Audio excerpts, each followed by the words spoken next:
pasó, indio? ¿Ya te quieres ir? Si nos estamos divirtiendo, ¿no, Párate, te doy una mano, Ok, mejor una pata.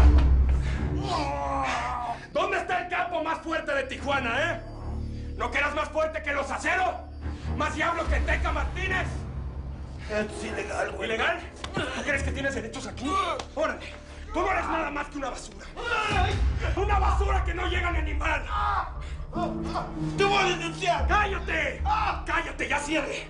Ponte, párate. Mira lo que eres, Amaro. Lo que eres sin una pistola. No eres nada más que un viejo, un ruco asustado. ¿Tú sabes qué es la única cosa que los capos más ricos del narco no pueden comprar? La juventud. Eso es lo que te pasó a ti. No importa que sean canijos, los más poderosos. Es solo cuestión de tiempo para que se pudran, se vuelvan desechables y viejos. ¡Llega alguien nuevo! ¡Alguien fuerte! ¡Alguien que lo puede destituir!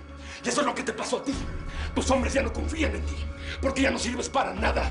Y por eso terminaste en este agujero. Por lo menos yo llegué a ver mi cuero arrugado. Eso ni tu padre ni tu madre lo consiguieron. Cállate. Y te faltó decir que los capos tampoco podemos comprar la vida. ¡Ya cállate! No importa todo lo que hagas. Ni Sara, ni tu papá Vicente, ni ninguno de tus muertos va a regresar. ¡Cállate! ¡Cállate! ¡Cállate!